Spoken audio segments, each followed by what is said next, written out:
Alright, this is lesson 48, solving radical equations. So we're going to switch gears to radical expressions from rational. So rational is when we have fractions. Radicals, if you remember, radicals look like this. Square root sign, right? Square root of 2, right? So in order to get a, well, let me talk about some prior knowledge here. So what happens if I were to square this square root of 2? What's that? It'd just be 2, right? Because the square root and the square cancel out, right? Because we know that if square root of 2 times the square root of 2 is like saying it's equal to square root of 4, right? Square root of 4 is 2, right? Y'all see that? Okay.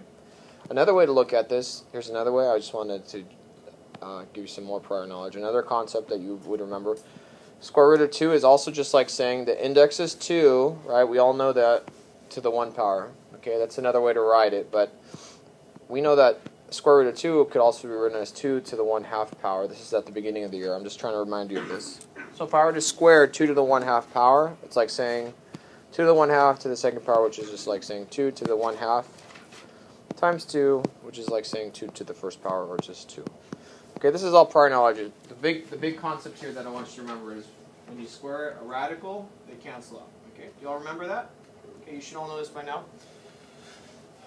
And so we're solving radical expressions. We use radicals in math very often. It's just part of the normal day-to-day stuff we do. And we use radicals sometimes when you're trying to find like like square footages, squares. You're multiplying length times width. So if you wanted to find a certain length, you could take a square root. If you have a perfect square, you take a square root. So I'm sorry about that. Let me go back to the lesson. Here we go. So these are the steps. You're going to isolate a radical sign. You don't need to isolate both. Today it's going to be pretty easy. They're going to be isolated for you.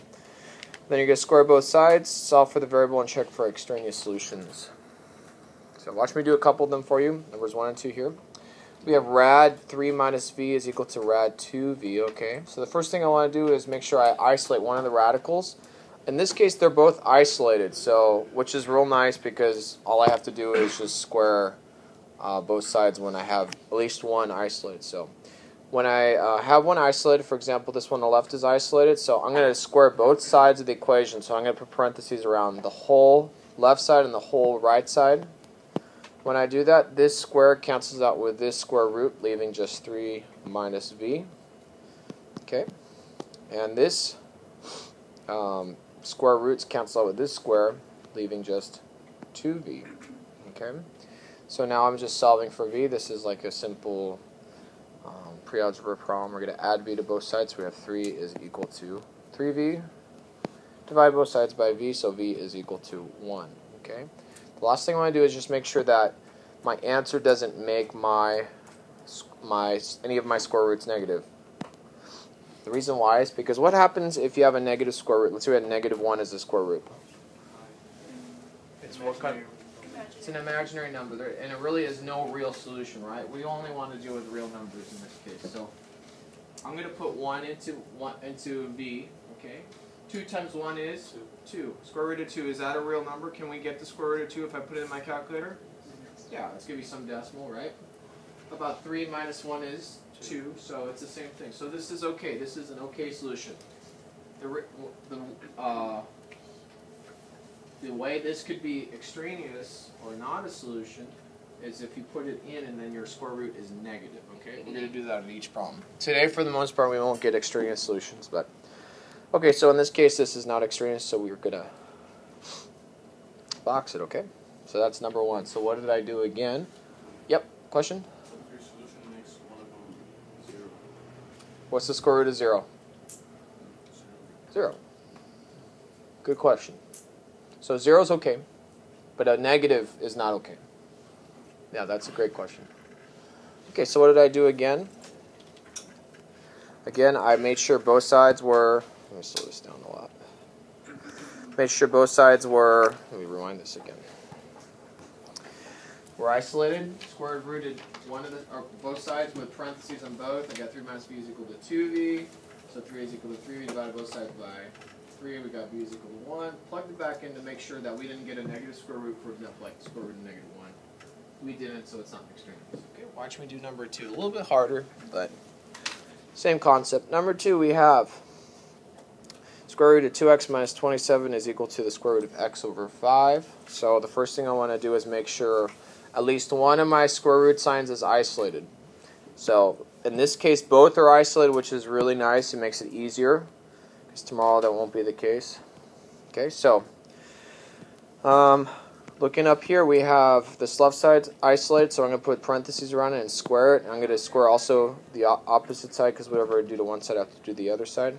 So when I square a square root, they cancel out, so we're left with 2x minus 27 is equal to x over 5. Okay, because these two cancel out also. Then I have to solve for x. On the right side, I have x being divided by 5, so I don't want to have a fractional x, so I'm going to multiply both sides by 5. I'm going to multiply this right side by 5, and also this left side by 5. Okay, when I do that, we get 5 times 2x is 10x. 5 times negative 27 is negative 135, is that right? Which is equal to x. Okay, I'm going to subtract x from both sides and add 135, so I'm going to get 9x is equal to 135. Dividing both sides by 9, so x is equal to 15. Now I'm going to plug it back in.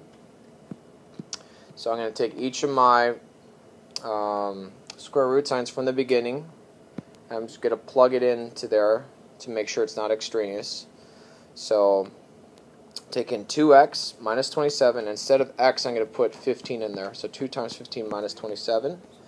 So we got 30 minus 27, which is 3. So can I have a square root of 3? Is that okay? Yeah, it's positive, so it's not extraneous for that one. And then looking here, if we have 15 divided by 5, it's also 3. So we're good. This is not an extraneous solution, so we don't cross it out. Okay? Do we have extraneous? Sometimes you do. Yeah. Yeah. Today, for the most part, you won't have extraneous solutions because they're the easier problems, okay? I just want you to start getting the concept of squaring both sides today. And it'll get eventually a little harder, okay? Excuse me. So it's Thursday today, so what I'd like you to do is twos. Let's start with twos today. Twos are going to talk about number 1 first, and then ones are going to continue on talking about number 2 to your neighbor, okay? Ready, set, and talk. Continuing here, number 3. Okay, let's do number 3 together.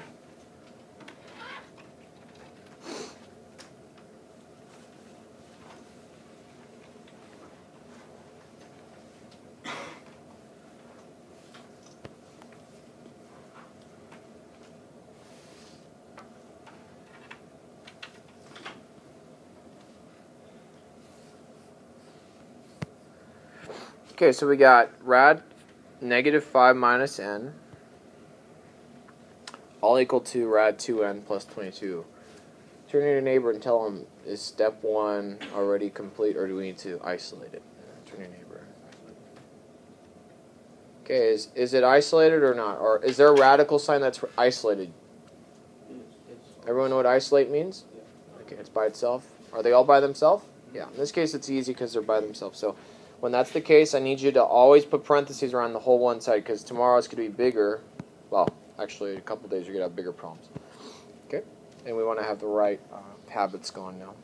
Okay, so we're squaring both sides. What happens when you square a radical, everyone? It cancels out. So this square root's going to cancel with a square, leaving just negative 5 minus n, which is all equal to this square root canceling out with this square, which is equal to 2n plus 22. Okay, turn to your neighbor, tell me what would you do next.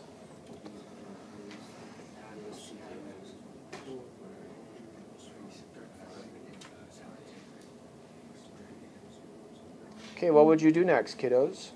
Yep. Add negative 5 to negative n to the other side. Add 5, and then what? To add them to both sides. Okay. I'm going to add negative n? Add positive. Well, don't I want to isolate the n's? Don't I want to put them together and isolate them? So what should I do? Instead of adding Oh, n, subtract -2. let's subtract 2n, right? Because I want to move these over to this side, right? Don't worry about negative exponent or coefficients, because you'll still get the same answer. Okay, so we got these cancel out, leaving just negative 3n on the left side. And then over here we have 22 plus 5 is 27. Okay, turn to your neighbor and show them your answer, and then I'm going to check your answers in about 15 seconds. Go. There's only one answer here, so divide both sides by negative 3, you get n is equal to negative 9. And by the way, is this a extraneous solution here? No. Negative 5 minus a negative 9, it's like adding 9. Negative 5 plus 9 is 4, right? That one's good. 2 times negative 9 is negative 18. Negative 18 plus 22 is 4 also. So we're good. Not an extraneous solution. This is a true solution, so we're going to box our answer. Okay? All right, next one, number 4. Here we go.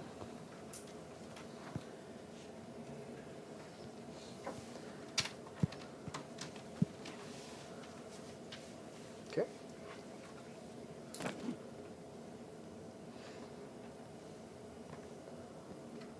You could do this one by yourself. A is equal to 7. Okay, good. Any questions on this one? Anyone want me to demonstrate this one? Okay, looks like you're getting it, so let's do one more. This one is like number 2 from your notes, so if you're having trouble with the second step, go to your notes. So, this one I had a variety of. Don't erase your work, because there's, most of you got it right, but there's some of you that made silly mistakes, and some of you were pretty much off. So, let's look up here. We would square both sides first. When you do that, you get x over 4. It's equal to 2x minus 14. Okay. And we need to isolate the x variable here, so I would multiply this side by 4 first, and the opposite side by 4. When you multiply this whole side by 4, you have to put it in parentheses. So this 4 cancels out with this 4, leaving just x. And then 4 times 2 is 8x. And then 4 times negative 14 is negative 56. We're going to add 56 to both sides, so we got, and subtract x, so we got 56 is equal to 7x. Divide both sides by 7, we get 8 is equal to x, or x is equal to 8. Checking for extraneous solutions. If I were to put in the first one up here,